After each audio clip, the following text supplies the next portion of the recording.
ታሪኽና ዝጅምር ኣብ ዝናብ ሰዓት ናብ ሓደ ካፌ ዝኣትው ዝነበረ ሓደ ፖሊስ እንዳርኤና እዩ።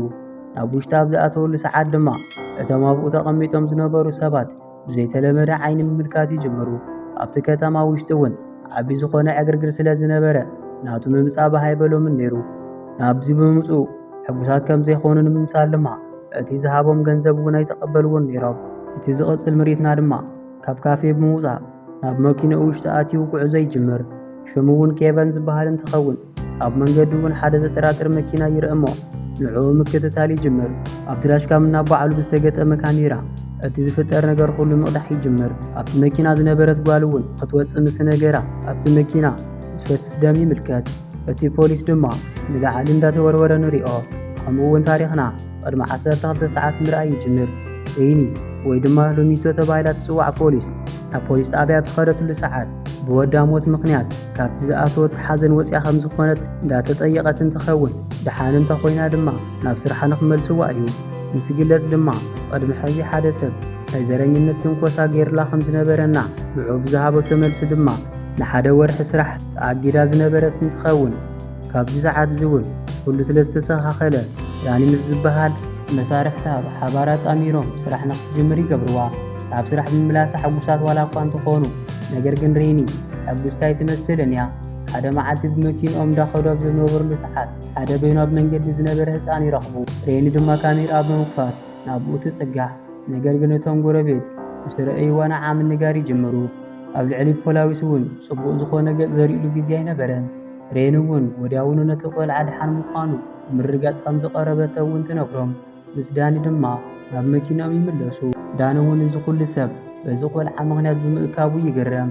ከምኡ ድማ ጉዕዞ ይጅምሩ። አንደበት እውን ጠጠው ዝበለት ናይ ፖሊስ መኪና ይምልከቱ።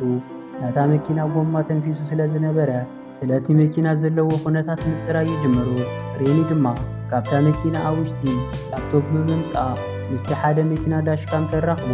ከምኡ እውን ኣብቲ ሾፌርና ኣብታ መኪና ዝተፈጠረ ነገር ምምልካት ትጅምር። ኣብቲ ናይ መጀመርያ ምርኢትና ዝነበረ ድማ ኣብታ ላፕቶፕ ትሪኦ ነበረ። ኬቨን እውን ሓዛኣ ዝነበረ እንትኸውን ምንም ዓይነት ታርጋ ዘይነበሮ መኪና ኣብ ልዕሊ መቅዓቲ ከም ዘብፅሐሉ እውን ምምልካት ትጅምር። ከምኡ እውን ሃንደበት እቲ ቪድዮ ይጠፍእ። እዚ ከምዚ እንዳሃለወ እውን ዳኒ ናብኣ ተመሊሱ ይመጽእ። እንታይ ከም ዝረአየት እውን ንምርጋጽ እንትኸውን ከምኡ እውን ብሓባር ኣብ ዝንቀሳቐስሉ ሰዓት ናይ ኬቨን ሬሳ ዝጸበይዎ ቦታ ተንጠልጢሉ ረኺብዎ። ብድሕሪኡ እውን ተወሳኺ ፖሊሳት ምስ ፀውዑ ሓላፊ ካስፐር ድማ ምስኦም ይመጽእ። ከምኡ እውን ሬኒ ኬቨን ምንም ዓይነት ታርጋ ዘይነበሮ ቆጻል መኪና ጠጠው ኣቢሉ ከም ዝነበረ ትነግሮ። ንሱ እውን እዚ ሓበሬታ እዚ ካበይ ከም ዝረኸበቶ ምስ ሓተታ እውን እቲ ዳሽካም ተጠቒማ ከም ዝረኸበቶ ትነግሮ። ነገር ግን ንሱ ካብቲ ዳሽካም ይኹን ኣብቲ ቦዲካም ምንም ዓይነት ቪድዮ ክረኽቡ ከም ዘይከኣሉ ይነግራ። ምክንያቱ እውን ተበላሹ ስለ ዝነበረ። ኮይኑ ግን ሬኒ ሓንቲ ሰበይቲ ዝቐትለት እዚ ከም ዝፈጸመቶ ተመልኪታ ከም ዝነበረት ትነግሮ። ነገር ግን ማንም ከኣምና ኣይከኣለን። ከምኡ እውን ሬኒ ንገዛኣ ትምለስ። ነገር ግን ሰብኣያ ብቶሎ ምምላሳ ተገሪሙ ነበረ። ብምላሹ ድማ ንሳ ኬቨን ሓደጋ በፂሕዎ ብዘይተጸበይዎ መንገዲ ሞይቱ ከም ዝረኸብዎ ትነግሮ። ከምኡ እውን ናይ ምጽራይ ድሌት ከም ዝሓደረ እዩ። ከምኡ ድማ ትድቅስ። ኮይኑ ግና ብሕልማ እቲ ወዳ ናብ ማይ ውሽጢ እንዳኣተወ ትሪኦ። ኣብኡ ብተወሳኺ ድማ እቲ ኣብቲ ዳሽካም ሪኣቶ ዝነበረት ቪድዮ ይመጽእ። ኣብቲ ቪድዮ ዝነበረት ሰበይቲ እውን እቲ ዝገበረቶ ስረ መስቀል ከም ዝነበረ እውን ትግንዘብ። ሬኒ እውን ንምትሳእ እቲ ናይ ወዳ ፎቶ ንምርኣይ ትውስን። ኣብዚ ግዜ እዚ ናይቲ መስቀል ስእሊ ኣብ ታስታውሰሉ ሆስፒታል ወዳ ከም ዝተወለደ እውን ይብላ። ተወሳኺ እውን ምርመራ ንምግባር ምስ ዳኒ ተኸይድ። ናብዛ ናይታ ነርሲ ገዛ እውን ሓቢኦም ይኣትዉ። እታ ነርሲ እውን ኣብ ቀረባ ግዜ እያ ወዳ ዝሰኣነት።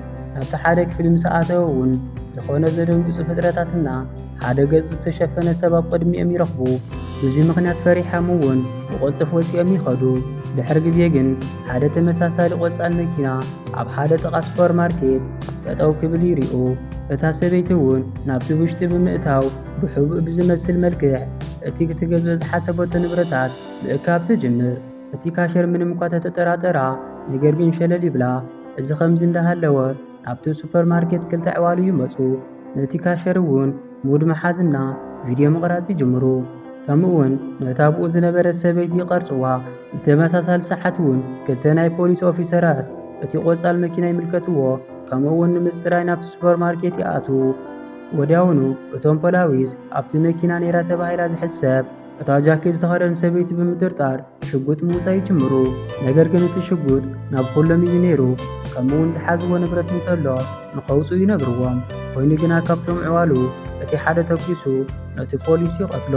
አንደበቱ እውን ምስጢራዊ ፍጡር ይመጽእ እሞ እቶም ኣብኡ ዝነበሩ ሰባት ምቕታል ይጅምር። ከምኡውን ሬኒ ሓደ መልእኽቲ በጽሓሞ ምስ ዳኒ ትምለስ። ኣብኡ ኣብ ዝበፅሐትሉ ሰዓት እውን ካሜራ ከፊታ እያ ኣትዋ። ነገር ግን ኩሎም ሰባት ሞይቶም እዮም ጸኒሖም። ሬኒ ድማ እቲ ናይ ሴኩሪቲ ካሜራ ትምልከት ነበረት። ኣብዚ ሰዓት እውን እቲ ኩሉ ዝተፈጠረ ትሪኦ ነበረት። ኮይኑ ግን ገና ከይወድአት እቲ ቪድዮ ይጠፍእ። ናይቲ ቡድን ኦፊሰር ናብኡ ብምምጻእ ዝረአይዎ ነገር እንተለውን እንዳሓተተቶም እዩ። እታ ሰበይቲ ድማ እቲ ዝፈልጦ ኩሉ እንዳነገረቶም እዚ ቆጻል መኪና ናይ ቤተ ክርስቲያን እንትኸውን ቅድሚ ወርሒ ከም ዝጠፍአ እውን ትነግሮም። እታ መኪና ሒዛታ ዝነበረት ሰበይቲ ከም ዝሰረቐታና ንኬቨን እውን ከም ዝቐትለቶ እዩ ዝሕሰብ። ሬኒ ግን እታ ኣብቲ መኪና ዝነበረት ሰበይቲ ንኬቨን ከም ዘይቐተለቶ ተኣምን። ስለዚ እውን ናይቲ ሓደ ገበረኛ ስልኪ ብምስራቕና እቲ ገበን ምምርማር ትውስን። ምክንያቱ እውን እቲ ቆልዓ ብስልኩ ቪድዮ ይቐርጽ ስለ ዝነበረ። ነገር ግን ዳኒ እቲ ዝረኸበቶ ማስረጃ ንኽትሓብኦ ሓሳብ ዋላ እኳ እንተቕረበላ ንሳ ግን እሺ ኣይትብሎን እያ። ምክንያቱ እውን እቲ ዝፍጠር ነገራት ንዜና ክትፈልጦ ትደሊ ነይራ። ከምኡ እውን ንሳ ኣብ ቀረባ ግዜ ወዳ ምስኣና ስዒቡ ከምኣ እውን ደቆም ዝሰኣኑ ሰባት ዝስምዖም ስምዒት ክትርዳእ ትደሊ ነይራ። እቲ መሳርሕታ ዳኒ ዋላ እኳ እንተጨቕጨቓ ንሳ ግን ሸለሊላ ገዲፋቶ ተኸይድ። ቆጻል መዓልቲ ድማ ሬኒ ናብቲ ናይ ሬሳ ክፍሊ ትመርሕ። በቲ ዘለዋ ስልጣን እውን ምርኣይ ትኽእል እያ ነይራ። ብብዙሕ ዓይነታት ይርከቡ ዝነበሩ ሬሳታት ተቐቢሎም ይፈልጡ ከም ዝኾኑ። ነገር ግን እቶም ሕዚ ዘለዉ ሬሳታት ገጾም ዝተቐያየሩ ከም ዝኾኑ ይነግራ። ከምኡውን ምስቶም ሬሳታት ቤናን ክትገርፋ ምስ ዝገበረት እቲ ስልኪ ብምውፃእ በቲ ናይቲ ዝሞተ ሰብ ዓሻራ ትኸፍቶ። ከምኡ ድማ እቲ ዝተቐረጸ ቪድዮ ግን እንታይ ይፍጠር ከም ዘሎ ክትምልከት ኣይከኣለትን ነይራ። ኮይኑ ግን ኣብ መወዳእታ መደገፂ ፍጥረት ትምልከት። ቆጻል መዓልቲ ድማ ፈንዳ ናብ ዝበሃል መሳርሕታት ትኸይድ። ከምኡውን ቅድሚ ሕዚ ስለዚ ዝሰርሖ ኬዝ ንኽትሓተ እዩ ነይራ መጻጽኣ። ንሱ ድማ ዲማርኮ ፕረስ ዝበሃል ቆልዓ ስለ ዝሰርሖ ኬዝ ምንጋር ይጅምር። እዚ ኬዝ እውን ናይታ ነርሲ ኬዝ እዩ ነይሩ። ናይታ ነርሲ ሽም እውን ቴኔሽያ ፕረስ ትበሃል። ነገር ግን እዚ ኬዝ ምንም ከም ዘይጠቕማ ብምንጋር ሸለል ይብላ። ሽዑ መዓልቲ ሬኒ ክትርቅስ ኣይከኣለትን ነይራ። ሰብኣያ እውን ድቃስ ንኽትረክብ ናይ ዝኹሉ ምኽንያት ንኽተጻሪ ነግራ። ቆጻል መዓልቲ እውን ናብቲ ቤተ ክርስቲያን ብምኻድ ስለቲ ዝጠፍአ መኪና ምጽራይ ትገብር። ንሳ እውን ቅድሚ ምርመራ ትኽክለኛ ምላሽ ዘይሂባ እንተኾይኑ እዚ ብሕጊ ዘቕፅዖ ከም ዝኾነ ትነግሮ። ከምኡ እውን እቲ ቐሺ ናብቲ ናይ ዴንማርክ ክፍሊ ይወስዳ። እቲ ቆልዓ ኣብ ዝተቐተለሉ ሰዓት ኣብዚ ካልኦት ተምሃሮ እንዳሓገዘ እዩ ነይሩ። ከምኡ እውን እቲ ቐሺ ዝኾነ ኣድራሻ ይህባ እሞ ካብኡ ይኸይድ።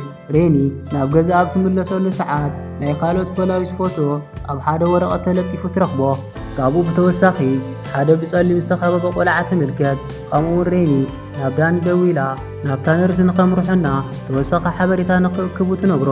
ንሱ ድማ ድሕሪ ሓደ ሰዓት ከም ዝረኸባ ቃል ብምእታው ይሰናበታ። ሬኒ እውን ናብ ናይ ዳኒ ገዛ ብዝኸደትሉ ሰዓት ክትረኽባ ኣይከኣለትን ነይራ። ነገር ግን ኣብ ትእልሸሉ ሰዓት ኣብ ሻውር ቤት ሞይቱ ትረኽቦ። ዝሞተሉ እውን ዓርሱ ቅትለት ገይሩ እንትኸውን ንኽትሪኦ ብዝብል ንኤስቢ ፍላሽ ኣሚጡላ እዩ ነይሩ ዝሞተ።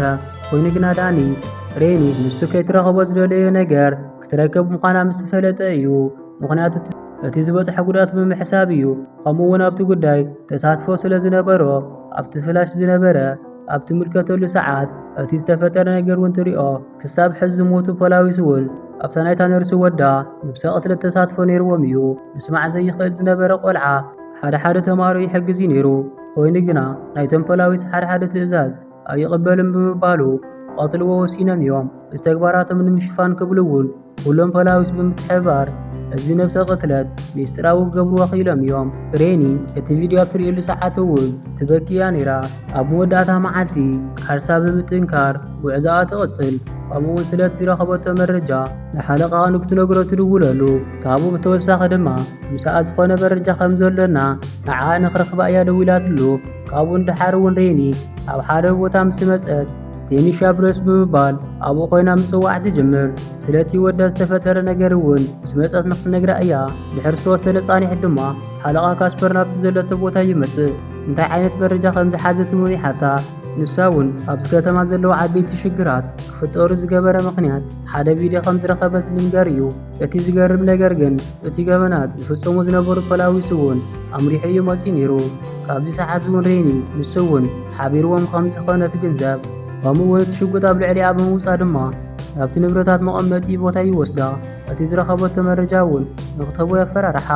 ከምኡ'ውን እዚ ቪድዮ ህዝቢ ዝከታተሉ እንተደኣ ኮይኑ ኣብቲ ኒኡ ዲፓርትመንት ጉድኣት ከም ዘብጽሕ ይነግራ። ኣብዚ ሰዓት እውን ፓንዳ ዳኒ ኣበይ ከም ዘሎ ይሓታ።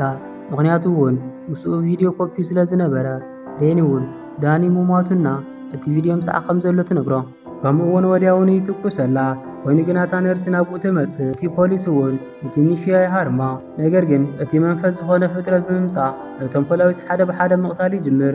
ቴኒሻ እውን ንሬኒ እዚ ጸሊም መንፈስ ካብ ዲማርኮ ከም ዝኾነ ትነግራ።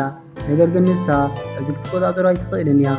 እዚ ማለት እውን ንባዕላ ንምትራፍ ራሱ ብቕልጡፍ ንኽትወጽእ እኒአዋ። ከምኡ'ውን እቲ ፍጡር ንፓንዳ ይቐትሎ። ሬኒ ድማ እቲ ፍጡር ኣብ ቅድሚታ ተሪኦ። ኣብዚ ሰዓት እዚ እውን ናብቲ ቦታ ኣምቡላንስ ይመጻ። እቶም ዝተጎድኡ ናብ ሆስፒታል እውን ይወስድዎም። ኣብ ታሪኽና መወዳእታ እውን ካብቲ ሞት ዝተረፈ ካስፐር ዝቐረዩ ፖላዊስ ብናይ ዲማርኮ ቅትለት ይኽሰሱ። ታሪኽና እውን ኣብዚ ይጠቓለል።